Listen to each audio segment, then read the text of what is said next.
It's not possible for you to not get what you want. We just don't think you should have to croak in order to get your resistance to go away.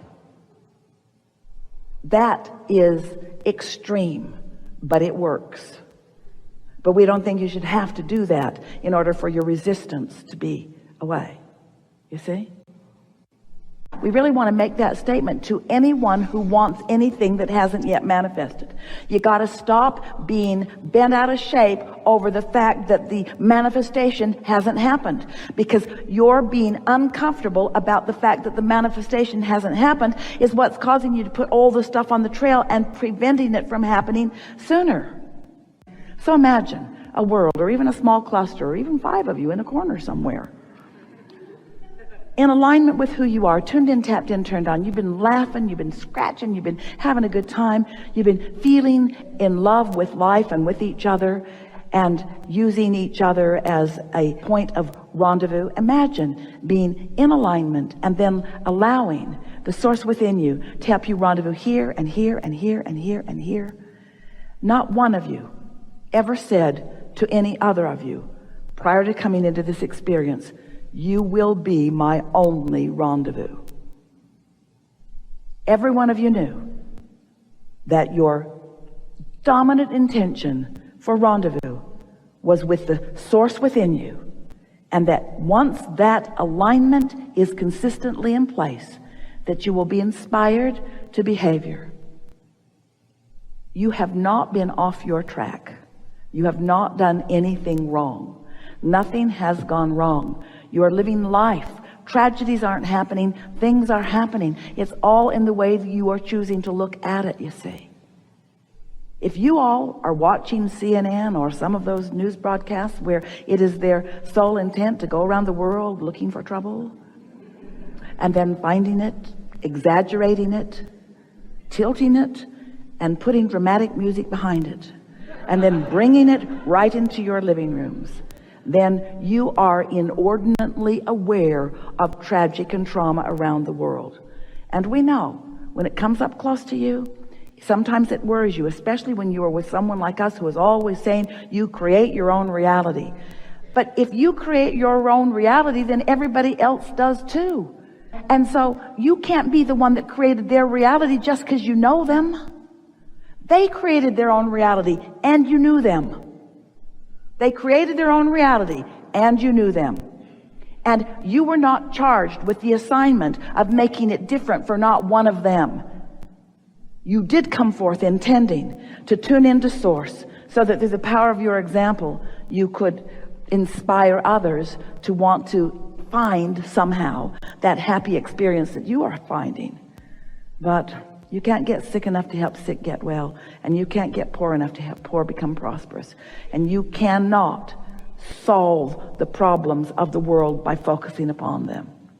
Just live your own life and let the source within you revel through you, and let the goosebumps indicate to you your alignment with source, and practice it enough that you're steady there, and then watch the inordinate number of good things that come your way, and leave everyone to create their own reality.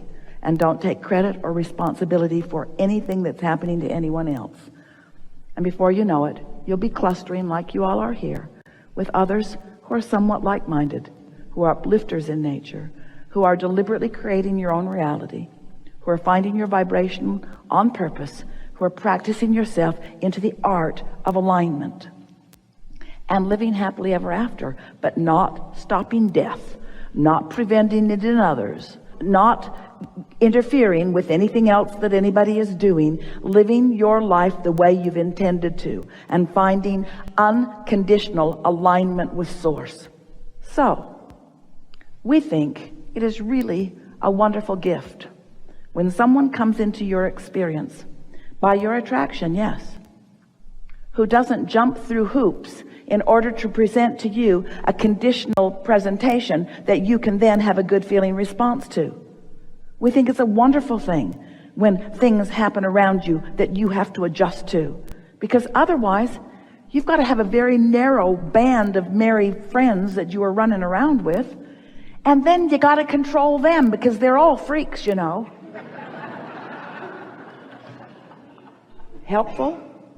So I have some questions for you.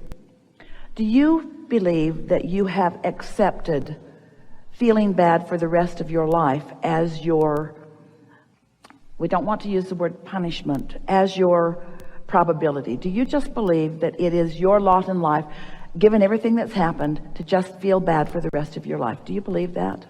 Because a belief is just a thought that you keep thinking. Law of attraction is responding to the momentum that you've got going. But as you try a little bit and focus elsewhere a little bit, that momentum will subside. Our story, you've heard it if you've been listening to us at all. San Francisco car, top of the hill, take the brake off, take it out of gear. Esther wanted to just push it just a little bit to see what would happen. Jerry advised against it. He knew what would happen, and so did Esther, but she thought it would be fun. She was teasing him. Come on, let's just see. Let's just see. Well, you know what would happen. The momentum would take it right into the bay. So Esther thought, well, let's just let it go a little bit, and before it gets going, I'll just stand in front of it, and it'll bump up against me. Jerry didn't let her even get that far. But she knew she could stop it before it really got started. You always can, can't you? You can always stop momentum before it really gets started, but once it's really rolling, you don't want to stand down there at the bottom of the hill trying to stop a rolling car. So don't ask yourself to be able to do the impossible thing. Don't stand at the bottom of the hill trying to stop a rolling car. Catch it in the earlier stages, just a little bit at a time. And before you know it, law of attraction will be working for you. It always is. It feels like it's working against you. Sometimes you say, it feels like my thoughts are thinking me rather than that I'm thinking my thoughts. But that's just the momentum of law of attraction. You've all experienced it. Have you ever had something under your skin bugging you? And you really don't want to talk about it because it's negative. But then you spill the beans to someone. And then you think you feel relief because you've vented. But now the momentum is just getting going. And then you think of more things. Now you feel bad about saying it. So now you think of more things to support what you said. And now, if they're patient enough to listen to you for a little while, now they got stuff they want to say too. Now you've really got this momentum going. And then you just sort of have to roll down the hill into the water, or have a good night's sleep, or meditate. You have to do something that helps you to release the direction of, or the momentum of. So when you say it's hard, we don't disagree. If you were to say it's not possible, we would not agree. If you were to say it's hard because law of attraction has hold of my practice thoughts, we would agree. If you say, but it can get easier because I can practice other thoughts, we would agree with that too. And so that's why we say, when you first awaken in the morning, while you slept, your momentum stopped. You didn't completely make the potential of the active vibration go away, but you have stopped the momentum. And when you wake up in the morning, you could start it in a different way if you cared enough about how you feel. Look at it this way. Without even really knowing about this, you did know that you wanted to feel good, and you did know that you are an uplifter and you wanted to be of value. And so you just sort of leaned that way, and it came fairly easily to you. So since you weren't challenged, you really didn't know how to develop your sea legs. So you weren't really conscientious about guiding your thoughts, because your thoughts were mostly just what you were observing. We started with that here today. So how would you describe your current state of being? For example, would you say, I now understand more clearly than ever before the importance of the direction of my thoughts. And I now understand more clearly than ever before that I have a guidance system that makes that pretty easy. I have a guidance system that could make that pretty easy. I have access to a guidance system that when I click into it, I know what to do. So it's accessing the guidance system. Last week we gave an analogy, and Esther's been laughing about it, talking to different people about it ever since. That for years, the analogy that we've given about alignment is, imagine a cork floating on the surface of the water, and you can hold it under the water, and let's call that negative emotion or lack of alignment. But when you let go of it, it floats right back up to the surface again. And so we've offered that for quite a while.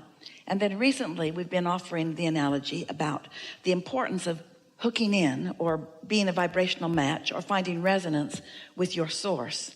And that Not doing that would be like vacuuming your floor without plugging the vacuum cleaner in.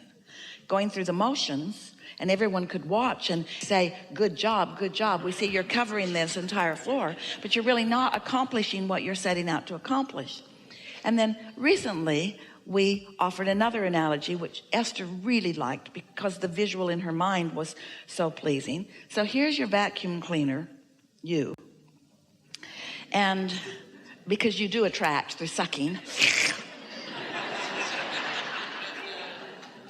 And you want to be plugged in to that source energy.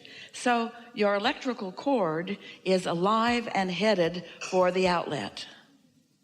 It knows where it wants to be. It's natural that it be there, and it's going there. Unless you're swatting it out of the way, it will get there. Unless you're pulling it back, wait a minute, wait a minute, wait a minute. Your alignment is so natural. Your alignment will happen unless you do that thing that doesn't let it happen. Your alignment will happen unless you do that thing that doesn't let it happen. What is the only thing that you do that doesn't let it happen? You think thoughts in opposition. And when you do that, you feel negative emotion.